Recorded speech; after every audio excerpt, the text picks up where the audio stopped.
Today I'm going to share my screen. So I'll say the contemplation in English and then we'll also do it in Arabic.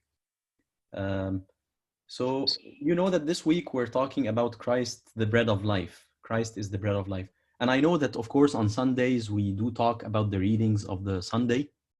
But of course, it's a very dense reading. It's full of points. So today I'm just going to take 1 or 2 points about that topic. So it's from chapter 6 in the Gospel of St. John. And actually, that was also the Gospel for today. The same chapter, the same chapter. So I want to look at verse 33 to 35. So it says, "For the bread of God is he who comes down from heaven and gives life to the world." Then they said to him, "Lord, give us this bread always." And Jesus said to them, "I am the bread of life. He who comes to me shall never hunger, and he who believes in me shall never thirst." So we see this discussion between Christ talking about himself being the bread of God that comes from heaven, and the disciples who are asking him to always give him this bread, and he responds saying that he is the bread of life, that he is himself the bread of life. If we look also at verses 48 to 51, he says, "I am the bread of life. Your fathers ate the manna in the wilderness and are dead. This is the bread which comes down from heaven, that one may eat of it and not die. I am the living bread which came down from heaven. If anyone eats of this bread, he will live forever. And the bread that I shall give is my flesh, which I shall give for the life of the world." So, of course, when Christ is saying that he is the bread of life, he's talking about the Holy Eucharist. He's talking about the body and the blood that he gave on the cross. And it's the same, of course, the body and the blood that we also get from him in the Holy Eucharist. It's the same body, of course, by which he rose from the dead. It's the same body that he gave to the disciples on Thursday. It's the same body that was crucified for us. It's the same body that is united with the divinity. It's the exact same body. There is no difference. And of course, it's the body of Christ is infinite. It's a sacrifice that continues. It's a continual sacrifice that continues all throughout the ages. You go attend the church in Australia, you attend the church somewhere in Africa, whatever, you're going to get the same. Of course, you go to the church, you go get communion, you're going to get the same body of Christ, which is given for many. So these verses, these beautiful verses, they come actually right after we read the account of Christ feeding the multitudes with the 5 loaves and 2 fish. It's in fact the exact same chapter. So it's as if Christ is telling us that he is the one who's providing both the physical bread and the spiritual bread. And by the way, this miracle is very important, and that's why it's reported in all the 4 Gospels. You find it in Matthew, Mark, Luke, and John. And this is, of course, a clear pointer to the fact that Christ is the same God of the Old Testament who also fed the people of Israel in the wilderness when they hungered. And in fact, he talks also about the fact in the verses that we read, when he told them that their fathers ate the manna in the wilderness and they were dead. But now he's giving them the real deal, which is his body. Himself, he's giving himself. So we see him, of course, doing the exact same thing that he did with the people in the Old Testament when he fed them in the wilderness. Now he's also feeding the multitude that followed him and when they were hungry. Before I get into the point that we want to reflect upon, as I mentioned, I just want to talk about 1 or 2 points. But before then, I just want to mention that if you look at the part where the disciples are telling him, "Always give us this bread, Lord, give us this bread always," when he started talking about him being the bread that comes from heaven, this is very reminiscent of the discussion that he had with the Samaritan woman, if you remember. There, she asked him for water. When he told her that he can give water, he has water, that whoever drinks from that water is never going to thirst. And she then had the same reaction. She told him to give me from that water so that she wouldn't have to come to the well. And then he told her that he is the living water. Here we see him doing the exact same thing. He says that he is the living bread to the disciples when he answers the request, "Lord, give us this bread always." It's also important to mention that if you look at the Gospel of St. Mark, there is also another miracle that is mentioned about feeding of the multitudes. but it's a different one. Of course, Mark mentions also this one, but he also mentions another one in which Christ has blessed the 7 loaves and few small fish. And there he fed 4,000, the 4,000 men versus the 5,000 that we read about here. So a nice point that I actually heard about this double feeding, when he fed, when we see this miracle of feeding the 5,000 men and also the 4,000 men, is that they say that one of the miracles was done in a Gentile territory and the other was done in a Judaic territory, which means that Christ is the Messiah. Christ is the one, the King, who's coming for both the Gentiles and the Jews.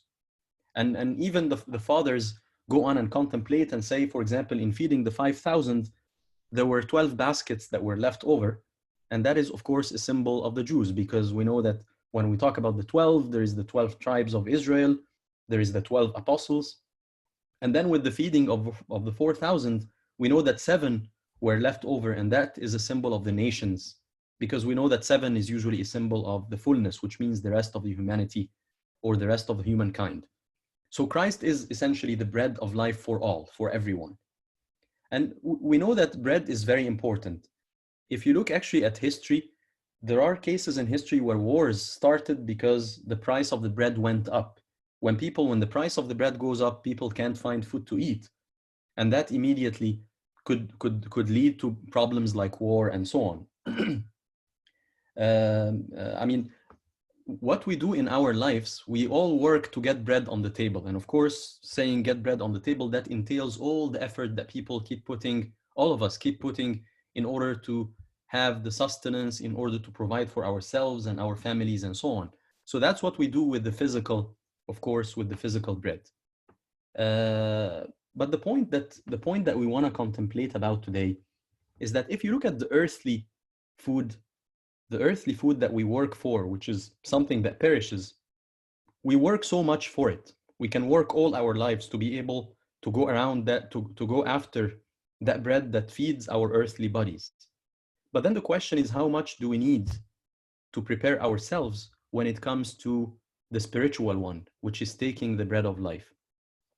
So the point I want to talk about today is, when we eat regular bread, I just want to make that contrast between the regular bread and this bread that Christ is talking about. When we eat from the bread, the physical bread, what happens is that I transform it to me. I eat from that bread, and then our bodies absorb the nutrients, they take whatever they need, and so on. But something else happens when we eat the living bread, which is, of course, referring to Christ. When we eat of the spiritual bread, he is the one who transforms us to himself. So again, when I eat the bread, I transform it to me. But when I eat of the spiritual bread, he transforms me to himself, to his image, essentially getting closer and closer to his image and character. The same point that we were talking about before in Romans. If you remember, when we mentioned about Christ being formed in us. So as we get closer to his image and character, we acquire his humbleness, we acquire his righteousness. For example, if I was once an angry person, or if I was someone who was living in lusts, or if I was judgmental, whatever type of disease that I'm suffering from, I can get closer and closer to the image of Christ and be transformed to his image, whatever kind of problems I'm dealing with. But of course, if I'm taking from the bread of life, I keep partaking from the bread of life, but I do not change, meaning I do not grow, then something is wrong. If we look, for example, at if a person is being fed, like, for example, a kid, if a kid is fed well and he doesn't grow, then immediately we say that there is something wrong. So the same thing happens with the spiritual bread. When we eat from the bread, we are supposed to be transformed to Christ. So when we see that we are not increasing in love, we're not increasing in generosity, we're not increasing in mercy. And of course, this growth can keep without limits, as we've said in previous contemplation, grow until the fullness of Christ. But every time I partake from the Holy Eucharist, my heart is supposed to widen. I'm supposed to be more loving. I'm supposed to be becoming more gentle. I'm supposed essentially to acquire the character of Christ. So the question I'm asking myself today is, what is the fruit of communion in my life? And this is a very important question that we ask ourselves, especially that, I mean, we're now getting back to the Eucharist. Many of us have had communion, and some of us are going to have communion in the next week or 2 or 3. So what is the fruit of communion in my life? We've had communion so many times in our lives, but has it become a routine, or is it something? Because if it's a routine, then it's exactly like in the Old Testament when they said our fathers ate the manna in the desert and died. Because when they ate, they didn't eat it as a manna coming from heaven. They were just going after their physical needs. But then we need to look back at ourselves. If we partake from the Holy Eucharist, we need to examine if we are changing or if we are not changing. We need to explore our conscience. We need to explore our relationship with others. How is that being affected by the communion? Am I acquiring the character of Christ? Is Christ transforming me to himself or not? How are my desires changing? How are my lusts, for example, towards the earth? How is my tongue, my gossip, and all these things? How are these being affected how am I being transformed as I take Christ inside of me? So I think now that we've been away from communion for some time, it's a chance for all of us to come with tears, come with desires, come feeling unworthy, and asking ourselves, what is the fruit of communion in my life? Does Christ dwell in me? We have to come with this, with these holy feelings and with spiritual awareness as of what we are approaching. So for example, when we say with him we live and move, that means that I don't live anymore by my mind. I don't live by my own opinion, but by him. How do I talk? How do I think? Have I acquired the mind of Christ because I'm taking from the bread of life? So that's the contemplation we want to focus on. Essentially, the point we mentioned is that as I eat from this holy bread, this spiritual bread, Christ himself, I'm supposed to be transformed to Christ. And that's the question we ask ourselves. What is the fruit of communion in my life? طيب نقول التأمل بالعربي. Actually, let me share the screen.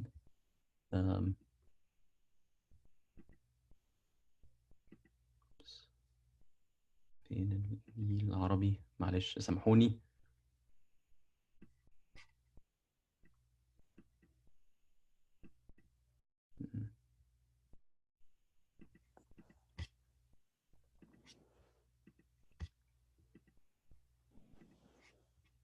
اوكي احنا قرينا من آية 33. آية 33. مش عارف الفونت صغير شوية. مش جاية خالص يا جورج. مش جاية، ما حصلش شير عندي أنا ما شفتش. طب let me try again. hopefully المرة دي جت. يا حبيبي خلاص. طيب آية 33 بيقول لأن خبز الله هو النازل من السماء الواهب حياة.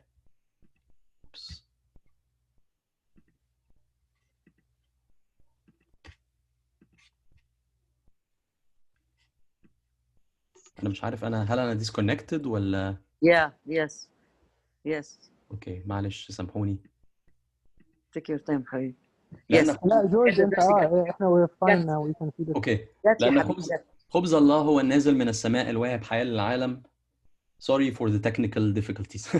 فقالوا له يا سيد أعطينا في كل حين هذا الخبز. فقال لهم يسوع أنا هو خبز الحياة، من يقبل إلي فلا يجوع ومن يؤمن بي فلا يعطش أبدا.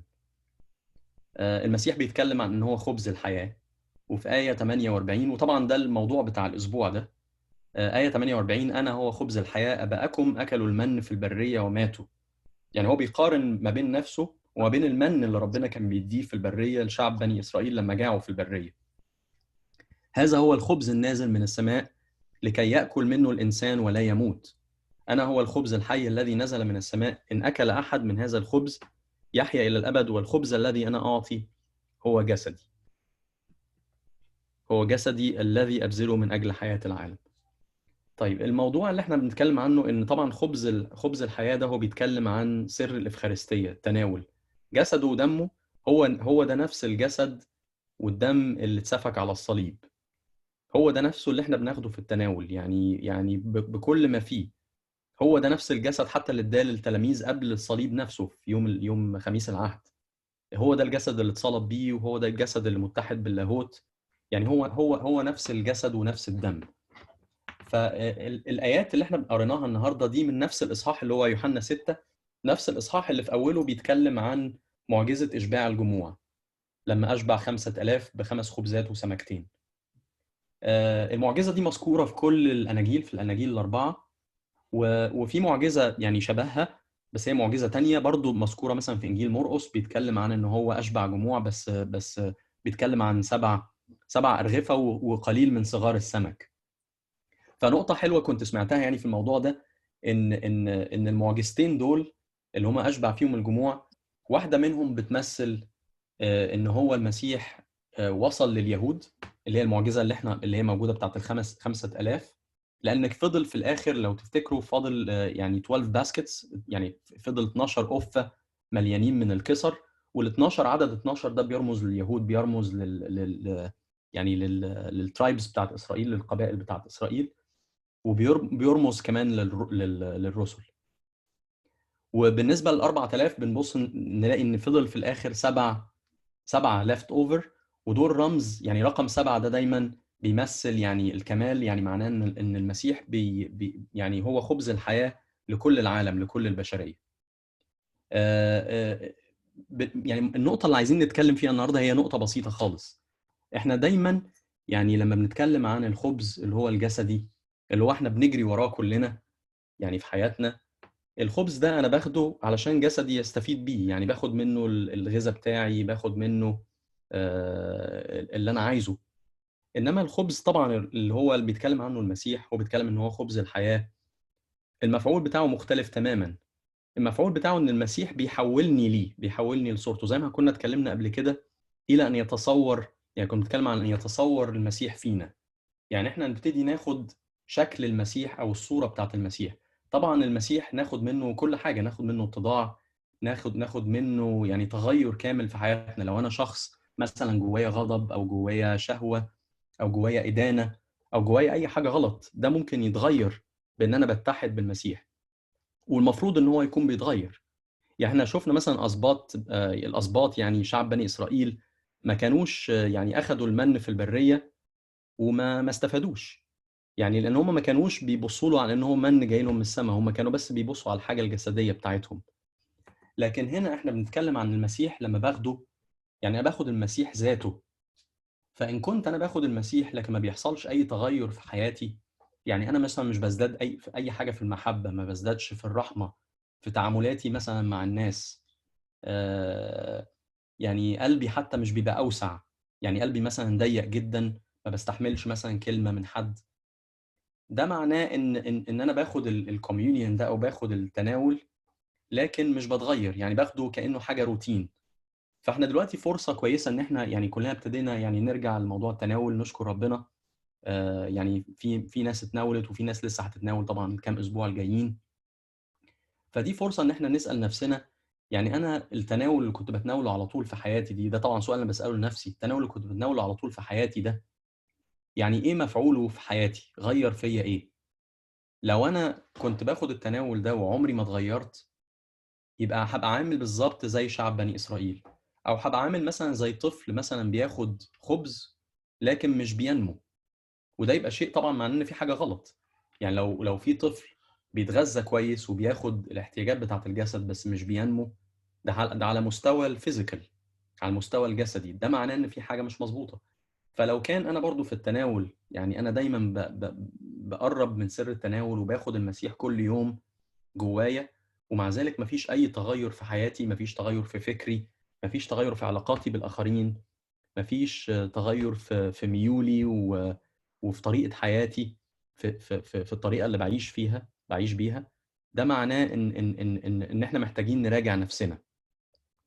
فطبعا لما نقرب من سر التناول، احنا محتاجين ان احنا نقرب منه حاسين، يعني يبقى في وعي روحي للحاجة اللي انا بقرب منها دي. انا بقرب من المسيح ذاته.